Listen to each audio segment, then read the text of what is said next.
ఇంతియాజ్ ఇల్లు అక్కడ ఎర్ర దర్గా దగ్గర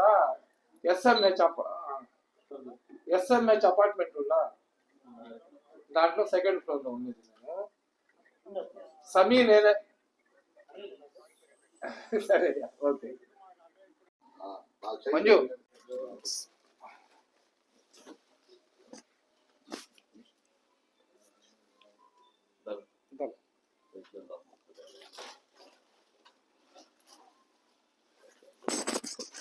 शुक्रिया हमारे सभी भाई को, बहुत बड़ा जिम्मेदारी दी। अल्लाहुम्मा सल्ली अला सय्यिदना।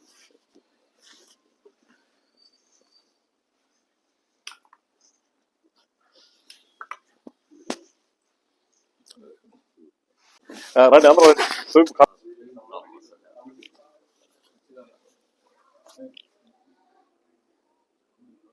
నా పేరు ఖలీఫుల్లా బాషా.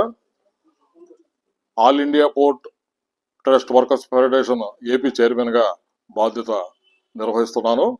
అందుట్లో భాగంగా ఈరోజు కృష్ణపట్నాన్ని రేపు ఉదయం సందర్శించే దశలో ఈరోజు నా సోదరులు ముస్లిం ముద్దుబిడ్డ అయిన మన సమీ గారు ఆహ్వానం మేరకు నెల్లూరుకు రావడం జరిగింది. ఈ సందర్భంగా మీడియా సమావేశం ఏర్పాటు చేసుకున్నాం. ముఖ్యంగా మన ప్రియతమ ప్రధాని నరేంద్ర మోడీ గారి నేతృత్వంలో అన్ని వర్గాలకి చెందిన మరి ప్రయోజనం చేకూర్చే విధానంలో భాగంగానే ఇండస్ట్రియల్ ప్రాధాన్యత ఇస్తూ మన రాష్ట్రానికి కూడా మన నౌకాశ్రయం అభివృద్ధి కోసం మరి పెద్ద ఎత్తున నిధులు ఇవ్వడం జరిగింది.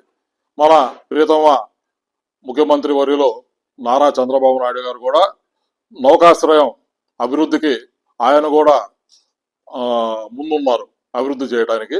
అందుట్లో భాగంగా ఈ మధ్యనే ఒక పోర్టులో మన సన్ మెరీన్ అనే పోర్టు సంబంధించిన రీసైక్లింగ్ వ్యవస్థలో భాగంగా మన అక్కడ జపాన్ నార్వే సాంకేతికతలతో ఎలక్ట్రానిక్ షిప్పుల తయారీకి 800 కోట్ల రూపాయలతో మంజూరు చేయడం జరిగింది. దానికి ప్రధాని నరేంద్ర మోడీ గారికి, మన షిప్ అండ్ వాటర్ కేంద్ర మంత్రులైన సోనోవాల్కి, అలానే మన సంతోష్ ఠాకూర్కి, మన ముఖ్యమంత్రి నారా చంద్రబాబు నాయుడుకి, మన వాళ్ళందరికీ కూడా కృతజ్ఞతలు తెలియజేసుకుంటున్నాం.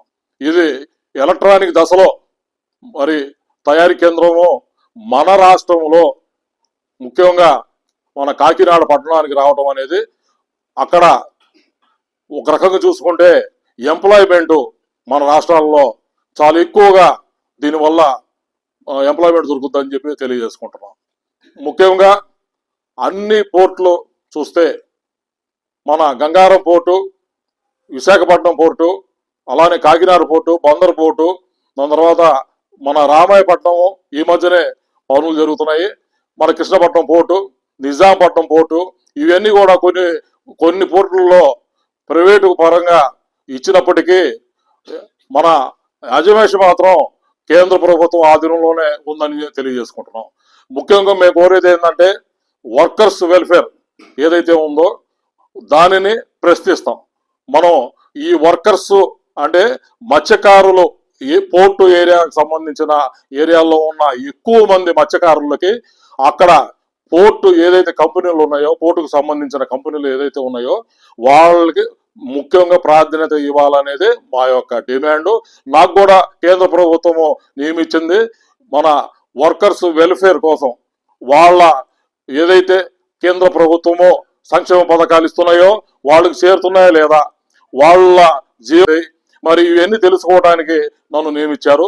ఆ దశలోనే ప్రతి ఏరియాలో ఉన్న పోర్టు సంబంధించిన అన్ని పోర్టులలో మత్స్యకారులు, ముఖ్యంగా మత్స్యకారులు నివసిస్తున్న ఏరియాల్లో మరి సందర్శించి వాళ్లతో రచ్చబండ కార్యక్రమం ఏర్పాటు చేసి వాళ్ళ సాధక బాధకాలన్నీ విని కేంద్ర ప్రభుత్వానికి మరి వాళ్ళ బాధలన్నీ సమస్యలు పరిష్కరించమని చెప్పి ప్రతిరోజు కూడా రిపోర్ట్ పంపించడం జరుగుతుంది. అందుట్లో భాగంగానే మన కృష్ణపట్నం పోర్టుని రేపు సందర్శిస్తున్నాము. మేము ఒకటే, రాష్ట్ర ప్రభుత్వం కానీ కేంద్ర ప్రభుత్వం కానీ ఈ నౌకాశ్రయం ముఖ్యంగా పోర్టు వ్యవస్థని అభివృద్ధి చేయడానికి ముందుకు వచ్చిన సందర్భంలో మనం అందరూ కూడా హర్షించాలి. ఎందుకంటే మనం రవాణా సౌకర్యానికి మనకు కావాల్సిన కోస్టల్ బెల్ట్ మొత్తం కూడా మరి ఇక్కడ కృష్ణపట్నం ఏరియా కాడ నుంచి చూసుకుంటే వైజాగ్ గంగావరం దాకా కూడా ఒక మంచి మనకి రవాణా సౌకర్యానికి తక్కువ ఖర్చుతో మరి రవాణా చేసుకోవడానికి అవకాశాలు ఉన్నాయి. దాంట్లో ముఖ్యంగా గ్రానైట్, మా ప్రకాశం జిల్లాలో నుంచి చూస్తే గ్రానైట్ ఒకటి, కోల్ ఒకటి, దాని తర్వాత అటుపక్క చూస్తే రైస్, ఇవన్నీ కూడా మరి రవాణా ఖర్చులు తక్కువ ఈ నౌకాశ్రయంలో మరి వెళ్ళడానికి అవకాశం ఉంది. దీంట్లో మనకి కొత్తగా ఈరోజు ఇంతకుముందు షిప్పులు రీసైక్లింగ్ చేసుకోవాలి అంటే వేరే రాష్ట్రాలకి వెళ్లాల్సిన పరిస్థితి వచ్చేది. ఇప్పుడు అయితే కాకినాడలోనే మరి సన్ మెరియన్ వాళ్ళు 56 షిప్పులను తయారు చేశారు.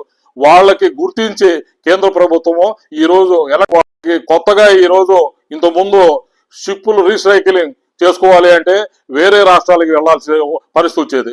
ఇప్పుడు అయితే కాకినాడలోనే మరి సన్ మెరియన్ వాళ్ళు 56 షిప్పులను తయారు చేశారు. వాళ్ళకి గుర్తించి కేంద్ర ప్రభుత్వము ఈరోజు ఎలక్ట్రానిక్ షిప్ తయారీ కేంద్రాన్ని కూడా 800 కోట్ల వ్యయంతో మరి వాళ్ళకి అప్పచెప్పడం జరిగింది.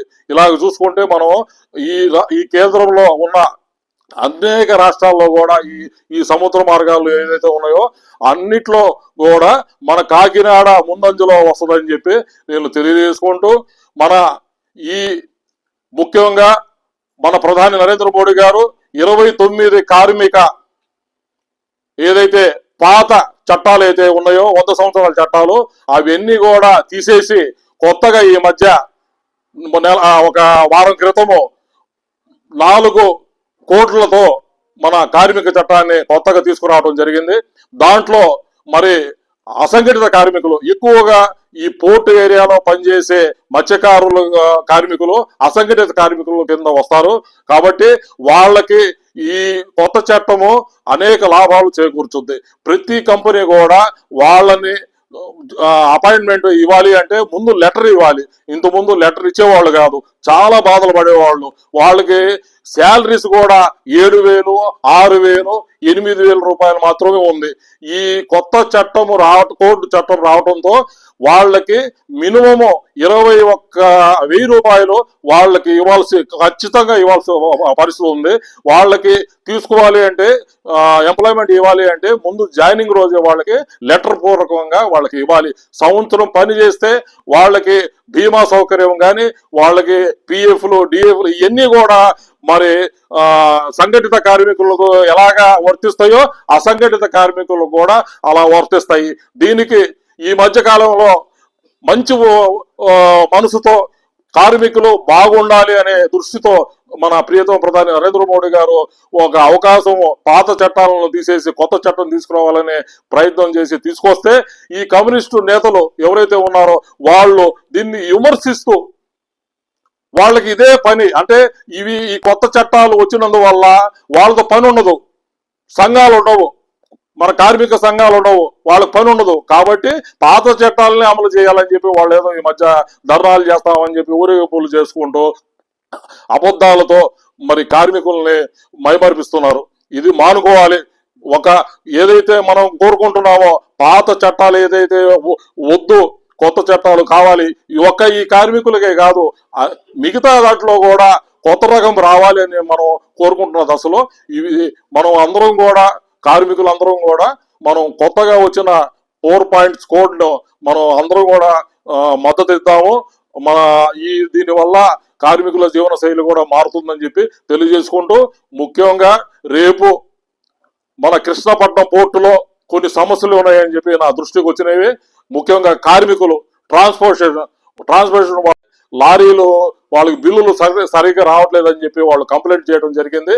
దీన్ని నేను వెళ్ళి రేపు పరిశీలించి దాన్ని మన కేంద్ర మంత్రి వారి దృష్టికి తీసుకెళ్ళడానికి ప్రయత్నం చేస్తాను. ఈ సందర్భంగా వచ్చిన ఇక్కడికి మరి మీరందరూ మిత్రులు, మన మైనార్టీ సోదరులు, మీడియా మిత్రులు అందరూ కూడా కలవటం నిజంగా నా అదృష్టము. ముఖ్యంగా నా సోదరుడు అయిన మన సమీ గారికి కృష్ణపట్నం పోర్టు ఇన్ఛార్జిగా నియమిస్తున్నానని చెప్పి మీకు నేను తెలియజేసుకుంటున్నాను. ప్రతి పోర్టుకు కూడా ఒక ఇన్ఛార్జిగా బాధ్యత గల వ్యక్తి ఎవరైతే ఉన్నారో, సామాజిక బాధ్యత ఎవరైతే వాళ్ళు సమాజ సేవ చేస్తారో వాళ్ళని ఒక పోర్టు ఇన్ఛార్జిగా, ఎందుకంటే కార్మికుల బాధలు తెలుసుకోవాలంటే ఇలాంటి వాళ్ళు కావాలి అనే దృష్టితో ఆయన నాకు వద్దు, నేను బాధ్యతను నిర్వహించలేమో అని అన్నా గాని, లేదన్నా నువ్వు ఖచ్చితంగా ఆ బాధ్యతను నిర్వహిస్తావు, కార్మికులకు మనకు న్యాయం చేయాలి కాబట్టి నువ్వు ఈ బాధ్యతను తీసుకోమని చెప్పి ఈయన మన సమీ గారికి రేపటి నుంచి అమల్లోకి వస్తుంది. రేపటి నుంచి కృష్ణపట్నం ఇన్ఛార్జిగా ఆయన కొనసాగుతారు 3 ఏళ్ళు.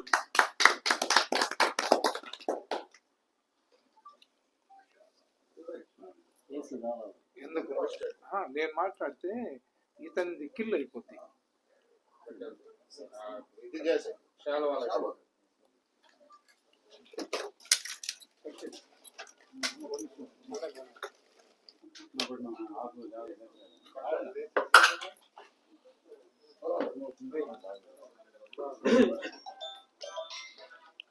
देव सबको देव